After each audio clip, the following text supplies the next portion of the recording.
Estos insectos producen un sonido muy fuerte en tiempo de lluvia. De ahí que se escuchen frases como "cuando canta la cigarra se acercan los tiempos de aguas". Son de cuerpo muy robusto, tienen 4 alas grandes, transparentes, que son más grandes que el cuerpo.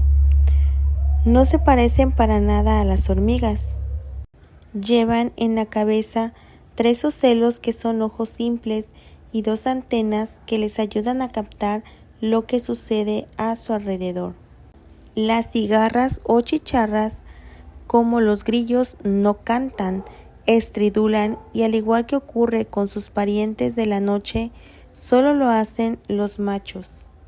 Durante el verano, las horas centrales del día en el campo tienen su propia banda sonora, el sonido de las chicharras. En parques, jardines, calles y plazas, ocultos en las ramas altas de los árboles, estos grandes insectos aprovechan el subidón de las temperaturas para hacer sonar machaconamente la verdadera canción del verano. Los sonidos de estos insectos pueden transmitirse a más de 1 kilómetro de distancia. Dejan de cantar automáticamente si se percatan de nuestra presencia.